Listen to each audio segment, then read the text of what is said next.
이어서 오늘 아침 신문 보겠습니다. 먼저 경향신문입니다. 도로의 움푹 파인 구멍인 포트홀은 도로 노후화나 불량 시공 등의 원인으로 도로 표면 일부가 부서지거나 내려앉으면서 생긴다고 합니다. 제때 보수하지 않으면 작은 균열이 점차 커져서 차가 도로 밖으로 튕겨나가거나 다른 차로로 침범하는 위험한 상황이 일어날 가능성이 커진다는데요. 그런데 서울에서 이 도로 위 지뢰라 불리는 포트홀이 매년 3만 5천여 개가 생기는 것으로 나타났다고 합니다. 이로 인한 교통사고도 매년 100건이나 일어나고 있다는데요. 상황이 이렇지만 관련 예산이 턱없이 모자라서 전면 보수는 불가능한 실정, 땜질만 하고 있다고 신문은 지적했습니다.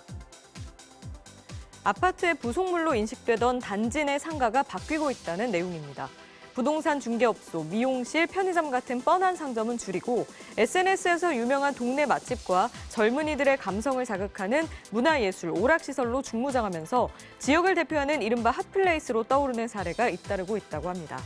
한 아파트 단지 상가의 경우 각종 공연과 콘서트를 수시로 여는데 어떤 날은 하루 10,000명 넘는 사람이 몰리기도 한다는데요.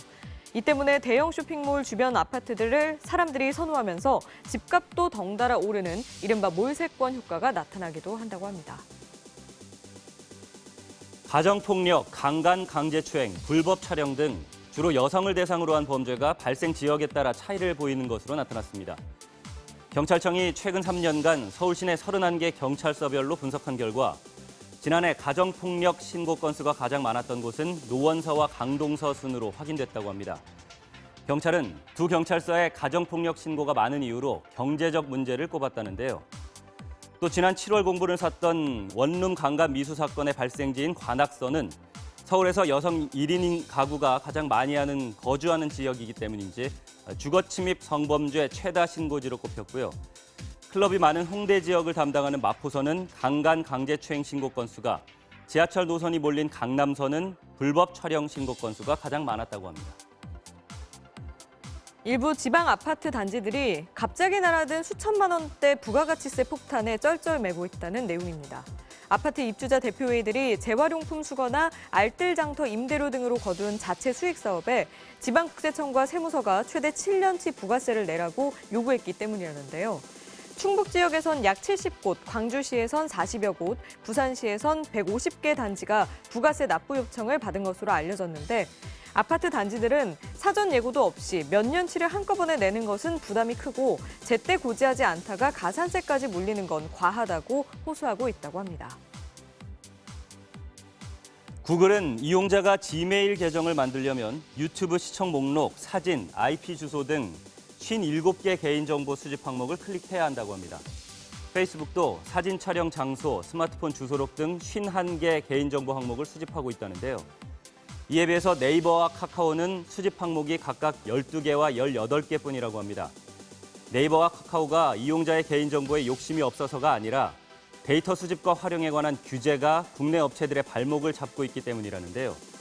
정보 수집 항목의 차이는 결국 서비스 차이로 이어지고 이 때문에 글로벌 업체와의 경쟁에서 국내 인터넷 기업들이 밀리는 것이라고 신문은 지적했습니다.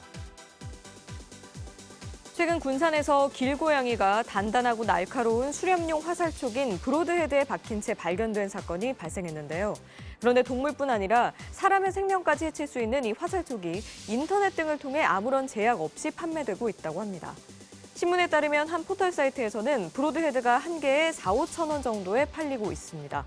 구매 가능한 연령이나 자격 등 구매자 조건에 제한은 없다는데요.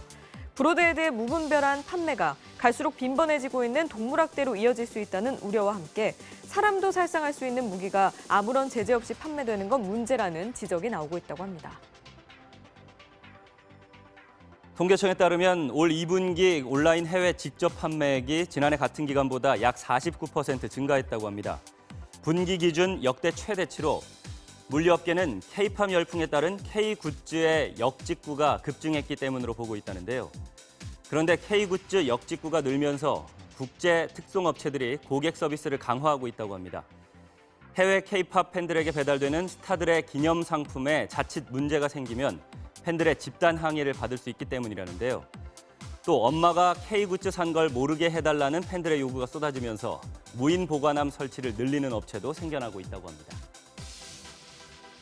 추석을 앞두고 벌초나 성묘 등 야외 활동이 늘고 있는데요. 흔히 벌에 쏘이면 신용카드 등을 이용해 벌침을 제거하려고 하죠. 그런데 국립공원공단에 따르면 이 같은 응급처치 상식은 잘못된 정보입니다. 가을철 자주 보이는 말벌의 경우 꿀벌과 달리 침이 피부에 박히지 않아서 상처 부위를 자극하면 오히려 염증이 유발되기 때문이라고 합니다. 또 독사에 물렸을 때도 독을 빼기 위해 칼로 상처를 내야 한다는 속설이 있지만 이런 방법을 사용하면 오히려 2차 감염이 발생할 수 있기 때문에 상처 부위를 헝겊으로 묶은 뒤 3-4시간 이내에 병원에서 치료를 받아야 한다고 합니다. 아침 신문 살펴봤습니다.